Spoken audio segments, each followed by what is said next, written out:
dear friends, welcome back again. We are so happy you popped over again to see what we are up to today. Of course, for everyone who is new here, welcome. We are Janny and Dyanne, and we hope you enjoy what you see. And if you do, of course, we hope you take a little bit of inspiration with you. For everyone who is here and is not subscribed to our channel, we hope you will click the red subscribe button, give it a thumbs up, and tick the bell so you will be notified every time we upload new DIYs. Like we always say, enough talking, let's jump in today's inspiration. Hey everyone, Diane here. Welcome to a new Deco Easy DIY. Today, of course, how surprising, we're going to work with these Jenga blocks. For the ones new to our channel, welcome to our video. And I want to explain that the blocks we buy here, 45 pieces for €3. We buy them online, and then you get pieces that are this long, 5 centimeters long, 2 centimeters tall. And yeah, they're only here available, as far as we know, in some sort of online kind of fun party web shop where you can find all kind of games, decorations, clothing, everything you want if you throw a party. Before we used to work with bigger blocks, they were from Action, a shop similar to Dollar Tree here. Then you got 60 pieces for €3, but then the blocks were slightly bigger. I suppose I think they come up to here in scale. So yeah, these are a little bit better to work with if you're building organic shapes, round shapes, and the other ones were better for, you know, filling up quickly big parts with wood. This is how they're being delivered in these packages that I'm struggling with to open because they are packed so tight. And then we also have plastic where they are covered in. I'm going to cut this open. And I like, that is my personal way of doing it, to use the empty box as some sort of bin to put the plastic in, but also kind of, you know, stuff, trash stuff from decorating. There we are. And then we put it away. Now, I always love that sound. What we're going to make, some sort of display, which you can use for any kind of season, but I want to make it for summer, spring season. I want to do something with flowers, but first we're going to make a really big plaque. Or maybe first it's better to do the basket. I think I'm doing it with 3 of these. And let's see how deep they are. We're going to do it like this. That is pretty big already. Maybe 2 is better. Yeah, I think then they're big enough. I want to make some sort of fence, and I think this is the right way of doing it. Let me see, how many blocks do we need for the bottom part? Oh, I think 2 of these should do. So 4 in total, like this. Now we're going to glue them. Well, let's say some sort of this way. For gluing the wood, I personally like to use glue for wood, really just wood glue. This is a brand called Patix, and it's also being sold at Action, but it's a Dutch brand that a brand that they sell everywhere in the Netherlands, also construction markets, whatever you want. But oh, well, that's one thing. You gotta clean up the nozzle regularly, otherwise it gets stuck, and then you can't glue anymore. So I'll need to fix that. Anyway. And they have a cap holder, which is really nice, but I always forget to put the cap back in. So sometimes it also gets stuck because I forget to close the cap. Well, now that we know how big we want the fence/basket to be, this is going to be the basket, but then turned upside down. I want to make the plate. The back plate, actually. Let me see how dried up glue here. How many blocks do we want? Is this wide enough, or do we want to have one wider? Maybe that's too big. Maybe this is better. 2, 4. I'm going to put these away, and I'm going to build a little bit around, I think. Or maybe first, I'm going to do it first. First build these things here. These are for the side parts. This is the bottom part and this is the front part. How I'd like to glue. Lay one down and put the rest upside down in one row. Then just add a tiny dot of glue. You don't need that much, otherwise you get glue peeping through, and that is ugly. Better can remove that with a wet cloth. I'm gently rubbing the glue together to divide it, and then we do it like this. You still see glue peeping through, but it's not as much as I would have been using more glue. Don't worry, it dries up transparent, but if you want to make sure that you can't see any bubbles or excess glue popping out, I suggest using a piece of paper, damp cloth, whatever you like. Or you can just swipe it away with your finger. That's where the crafting mat is for. Sometimes we buy a new one if the one gets too dirty. Okay, oops, oh, it's already sticks. I'm going to leave these down. And I think that I can already, oh, we can also do this. Or did I just glue too much right now? No, I don't think so. No, this is precisely enough. Do it like this. I think we only need 2 blocks, and now we can get a closing bottom. What was I saying? No, we're doing it this way. Okay, now I'll leave these to dry, the bottom part and the front parts, and then I can also just start gluing like this. So then we get the fence ready. Grab some glue and just put it upon the top section here. Not that much, of course. Sometimes you have pieces of wood that are a little bit greasy somehow, and then you need to glue it what extra, but that you will notice soon enough, because once I do that, they always start falling apart. Now, position it in the right way, and then we're letting it dry. Just like so. Once we're done with that, I'll put these aside so I can start making my back part, back plaque, whatever you want to call it, of the DIY. Good to go. This needs to dry, I think, for about half an hour or something. It's not that warm, not that sunny today, so it doesn't dry super quickly. Good. Now we wait, and I'm going to build the big plate here.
Explain what I just did. I made one big plaque, but because I want everything to be smoothed out, I had to make just as many rows as this thing could hold, and then I quickly added them to each other. Normally I would wait until this row was dry and then put glue in between the rows, but that wasn't an option today. The idea is, but I need to make some more rows. Let me see, 2, 4, 6, 8. I need to make 5 because I needed to make 15, and then this will be the corner around, and then up here everything's got to be up, by the way, so just like this actually. but then it falls apart because I don't have enough support. So I'm going to make a couple more rows, and then hopefully we'll have one smooth line. So I'm going to make the last 5, and then we're good to go. I need this to dry really long. I think I'm also gluing these things up so everything can dry at once, and then we're good. Yeah, we're ready for the next step.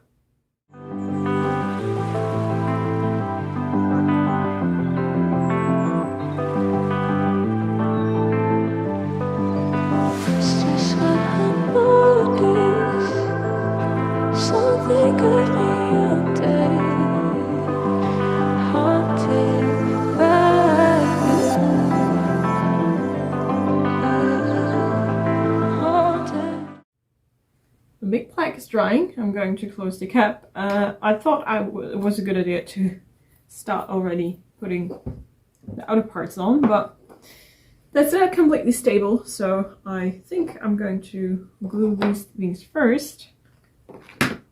Oh, well, we can do these ones to start with, and then maybe, for being smart, just do the, yeah, this is the idea. Just do the exact same thing, so they can dry on a crafting mat. And then I only have to apply these 2 parts together, and then just put everything up on the big plaque. But before we do that, it needs to dry, at least the joints here of the outer parts. And I hope now I can use this as some sort of measurement tool. And I do this, lay them against each other, that it's going to be completely straight. And I say hope because I see that the wood is not completely straight. Hopefully if I press hard enough, then the joints will be straight. I'll grab some extra support. No, this won't grip. This is that greasy wood glue I was talking about, so just need to add a little bit more. Or it is really dry and it sucks up the glue, or it's greasy and the whole thing won't stick together. Now it's a little bit too much. Just get rid of that, and I hope that works this way. It's a really hard joint, this one, a sturdy one. Okay, hopefully this will keep pushing the whole thing together. Then we let this dry, we flip one that side, then we have a complete square that we're going to lay on top of this, and don't forget to close the cap. Otherwise the nozzle gets stuck. I still have some leftover blocks. Not going to put them away yet because I want to make some sort of standard where this thing can stand on if we want to turn it up right. Hopefully that will work with a couple of these blocks. Okay, the edges are dry. Now there is a challenge because this joint here isn't completely straight. I'll try if I can fix that. Just apply some glue over there and there. On the top section too. I'm going to press them into the right place. There's the one.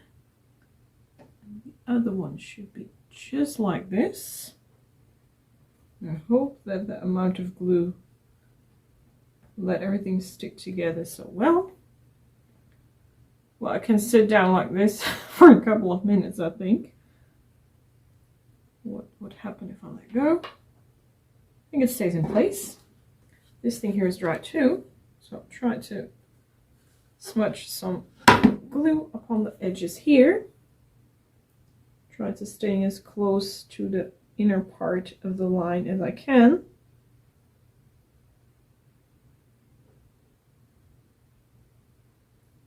There we go. Let's pull it right over there. There might be dripping parts inwards. Well, we've got to deal with that, I think. Now, time to lay it down. Not this side, because this is a beautiful side. Here you can see a lot of restraints of glue. So I hope that it will fit just like this.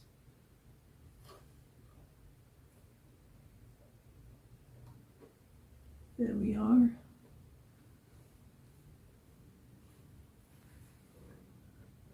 I believe I did something wrong. Okay, let me figure it out. It should have been fitting, but it doesn't. Or just need to add an extra layer. I think let's do that. We can't do it otherwise anymore.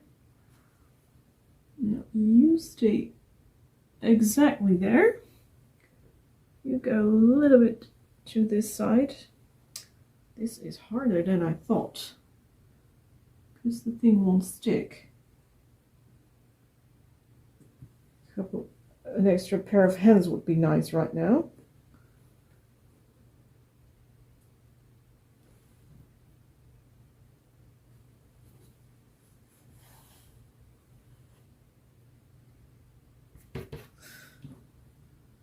No, still have some leftover blocks. I think, yeah, just 5. Well, isn't that a coincidence? Or I miscalculated myself that I forgot to do 1 extra row. That's also a possibility. Just glue down. And then let it rest in place for another hour, I think. If you want, you can put a heavy object on top. Oops. That's up to you. Oh, of course, I also need to put glue on this side. There we are. Shovel it back in there.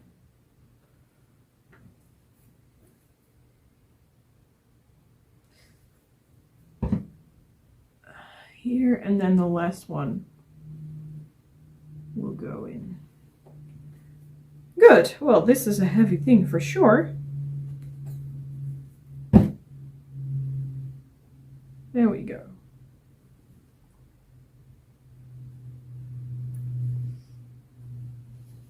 And all the joints are still intact. Good.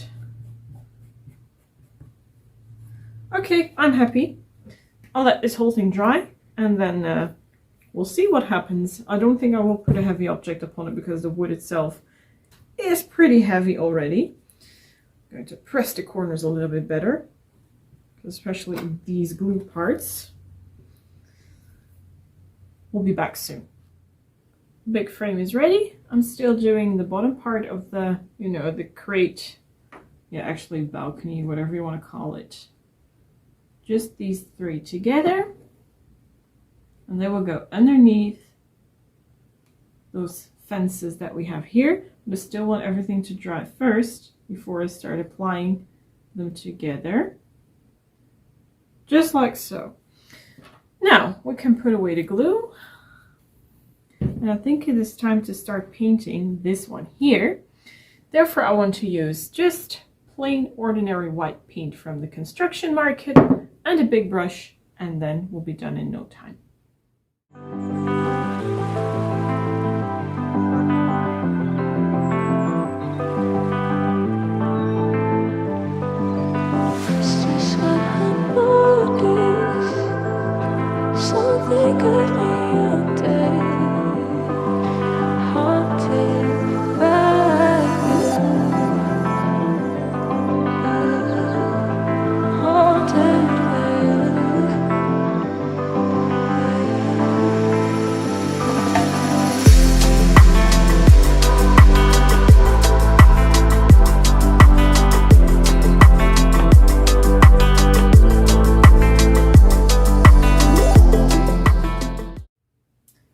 Back, everything is dry.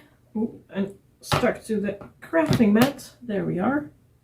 1 big plate here with a small edge. I have the bottom of the balcony crate, whatever you want to call it, and I have the 2 parts, one that goes around here or here, just whatever you like, and the other one will be slightly higher. Well, let's say just like this, or that you have just like this. Do it the way you like. If you can see it from the side better here, this is what I mean. And then you get some sort of crate balcony thing. Now the thing is, I didn't painted these parts, and neither this one, because I want the glue to be stuck very well. And I think without painting both sides, that will achieve that better. let's apply some more glue for today. I'm going to pour a little bit more on these joints here, because these are only parts that are attached to the back part. Gee, there you. Well, let's count how many layers do we have.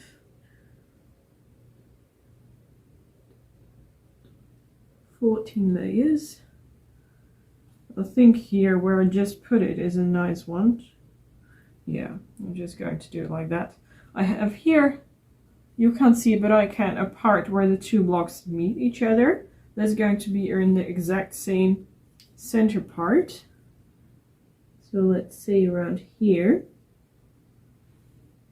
And then I push it into the wood and I can see where the other blocks end, that I should be there.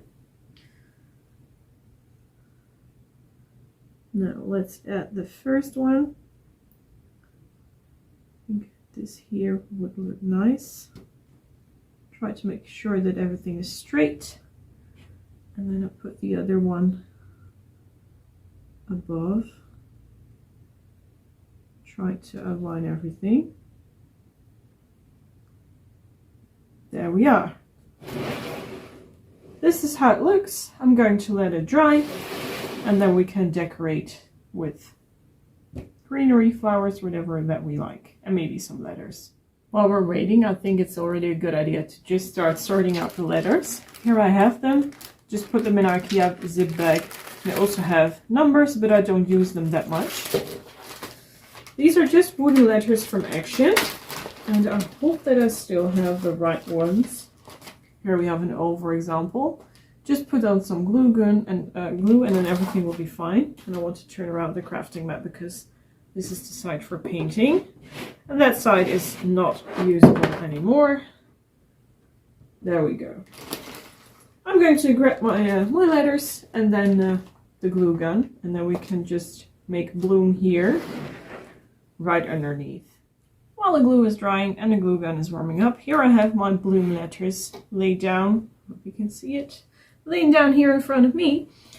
Now, because this is a word of uneven letters, I'll grab the one that is in the middle, which is the O. I'm going to lay it down just in the center, outline it with the center of the block where it is in. And then I work my way outwards by laying it down. And then hopefully I have everything just in the right place. Sorry, I have to move it in a little bit closer, otherwise I can't see where the block ends. I believe this is it.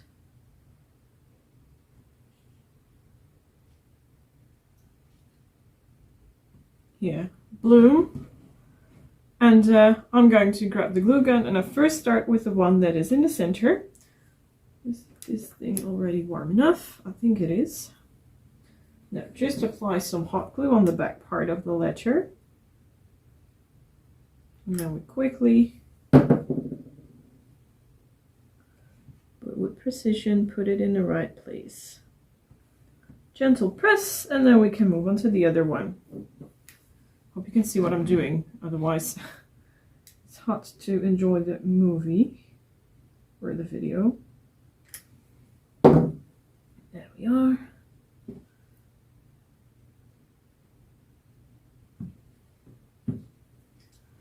And the M.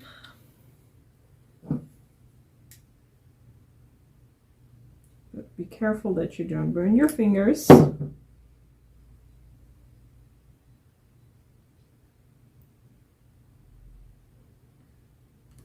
Okay, now the L and the B is the last one.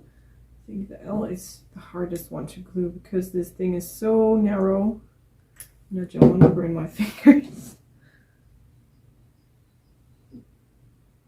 L, you might get it there. And the B, that is easier. Yep, stay there, you. Good. Oops. Big chunk of glue suddenly coming out. Ouch. stuck upon my finger. Hopefully I'm quick enough, otherwise I have to redo it. But I think, yeah, it's okay. Well, let's undo my finger of the hot glue. Wasn't that hot. Bloom. Before I start decorating, I want this thing to be able to stand up. Right now it's tumbling back. So I have a package of 6 blocks. I'm going to glue here with the hot glue gun, and now as I'm letting go both hands, you will see that it will stand on itself. So I'm going to put these all together, just like so, and pour some glue here in between. Put them together. You don't need wood glue for this. This hasn't to be super strong or beautiful. Just want a quick solution, and that's what the glue gun gives you today. There, and then this one. This glue gun, by the way, comes from the Lidl, and I always enjoy working with this one.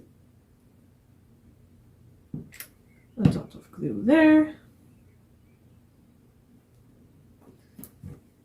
And a swirl of glue here. Doesn't have to be neat as long as it's strong. There we are.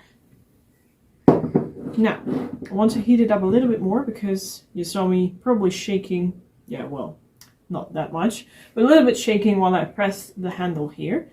That's because then the glue gets a little bit colder and then you need to press harder. So how are we going to do this quickly?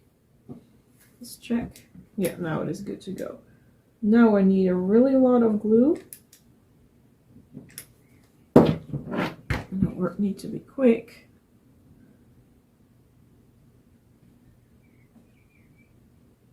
Just press it against, and that should do. You see? There we are. Strong as a house. Really love how it looks. The only thing I don't need to do is decorate with some greenery or flowers. Totally up to you. You can also make this for fall, for a Christmas season. Put some nice snowy trees in there, and then you're good to go. Here is the final result of the Bloom DIY. Just use these flowers, purple ones, but you can use any kind of decor that you like. Let us know in the comment section what you think about today's DIY.